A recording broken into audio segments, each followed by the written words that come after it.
the question is, we've seen the Democratic press conferences. You almost sense that everybody's just playing right into Trump's hands. They get whipped into a frenzy, and then it comes out, and then So let's move beyond this. So yes, the Attorney General Barr has proven once again that he's unfit to be Attorney General of the United States of America. Fine, full stop. Let's put a period to that. Move that to the side.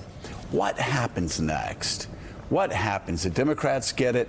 What should we expect to see tomorrow and the next day and the next week? Because chances are good this is going to start an entirely new process in the United States House of Representatives. The interesting thing, let's talk about that little thing called timing. We are beginning the Easter weekend, which leads to an Easter week for the United States Congress. There are no members of Congress in Washington right now. Right. They will not be there for 10 days. Which, by the way, we should explain, that is what politicians do. They'll drop something around the 4th of July. They'll drop something around Easter. But you don't drop this on a holiday weekend, particularly when you know on Monday members of Congress are not going to be there. So for the Democrats, they're in the disadvantage of sitting there waiting in a space where they have this thing that's out there, but they're not here in town real time to address it. So it'll be interesting to see. Nancy Pelosi's in Europe or traveling right now. You've got other Democratic leaders who are back in their districts. So it'll be interesting to see if there's some level of coordination next week that you hear response to some degree from where they are, wherever they happen to be. That's part one. Part two is going to be what happens when they get back, when they are back in the room with the rest of the folks here in Washington, and how they then respond. They've got the window to sort of set that messaging up, but here's the problem. Trump will have already predefined this space over the next 10 days. And that's going to be the real difficult part for Democrats, to step in that when they're not here, to coordinate message and to sort of put that message out on the street. We'll see if Nancy's able to do that from where she is and have her communications operations in play to do that. But it matters. The timing on this thing matters, Joe, as you know, as a former member. When you're gone, pretty much everything stops, and short of a World War situation, those members are back in their districts, and to pull them from that and to focus on a big national story can be challenging. Well, and really, they need. What they're going to need to do is they're going to need to at least have enough people staying in town to drive that message. You have to own the weekend. You need to get the report. Let them own Thursday and Friday, because people aren't paying attention.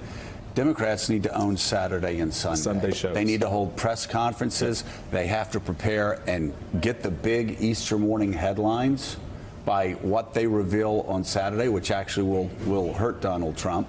And then they need to own the Sunday shows, which will dominate the next week. So somebody needs to stay in town, and they need to make sure that there is an explosion of news on Saturday that completely dominates the cycle Sunday and leading into next week. I expect some of the Democrats will do that, and you're absolutely right that this is not the end of something, it's the beginning of something else. The House Judiciary Committee has already authorized a subpoena for the full report. They'll probably issue that subpoena under Jerry Nadler. You have House and Senate investigations into all these questions that the special counsel was looking into.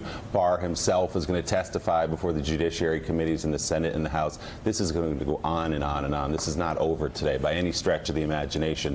So, Julia, as folks wake up and tune in this morning, let's just lay out the day today. What does it look like? We know the Barr press conferences is at 9:30 a.m. Eastern Time. What happens before that? What happens after that? So before that, we'll just see the Justice Department be full of reporters. It's only open to the DOJ press corps, those of us who have hard passes at DOJ. So that does limit the number of reporters who can be there. And then we'll have that press conference at 9:30.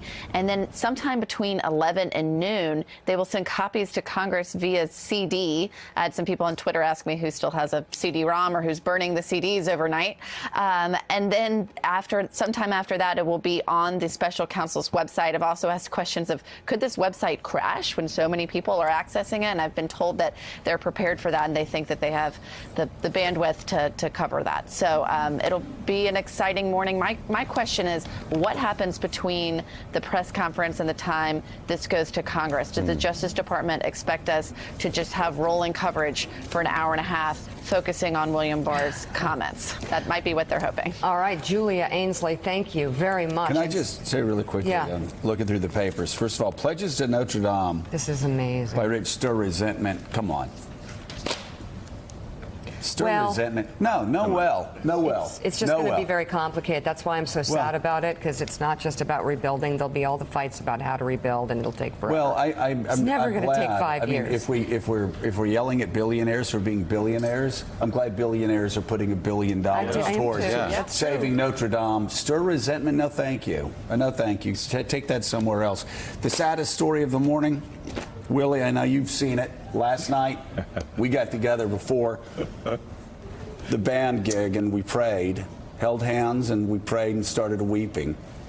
Well, Gator. I'm really sad. Gator will not be running in 2020. I love Gator. Don't play that. Gator don't play that. I had heard. Virginia needs him. I had my Gator jacket on. I had my Gator love cap Terry. on. Terry McAuliffe Terry. says He's a good no. man. Why won't Gator? He needs to come back on the Fighting show. for We need to Virginia. figure Come it out on, over a Gator, shot of get on vodka. this show. You know, that's why, you know what, Gator wants to come on and do shots again. Yeah, we Gator did don't some play last that night. game. Willie, how'd that go for you? What's that? The shots, It was yeah. good. Thank you for You're passing welcome. around the vodka shots welcome. last night. I think it says that Biden's You guys in. are perky for people who are up. Yeah, you should see Mika Alex. rage on the front Yeah, row. we should have been there. I mean, I Mika know. was, Clearly, I was up there I playing, missed it. sweating, and Mika's I had like to having drink shots. most of Yeah. yours because Wow. couldn't handle it. You had to Okay. drink. Still. Well, look, it does well for you. I'd do this every night. Oh, yeah. Because Do this you is really? working. This is working for you. Let me tell you, the Keeps us biggest sharp. problem was at the end, I do my, of course, stage dive Yeah. into the Yeah, crowd. not good. Everybody Yeah. was drunk. Boom. Gone. I Right on looked the just floor. like Will Ferrell. It was fun. Still ahead on Morning Joe, a pair of presidential contenders. Mayor Pete Buttigieg will be here on set. But first, Congressman Tim Ryan joins the conversation. Also ahead, the latest on North Korea's new provocation, and Ivanka Trump insisting she knows nothing about her father's intervention in her security clearance process. You're watching Morning Joe. We'll be right back. Thanks for checking out MSNBC on YouTube, and make sure you subscribe to stay up to date on the day's biggest stories. And you can click on any of the videos around us to watch more from Morning Joe and MSNBC. Thanks so much for watching.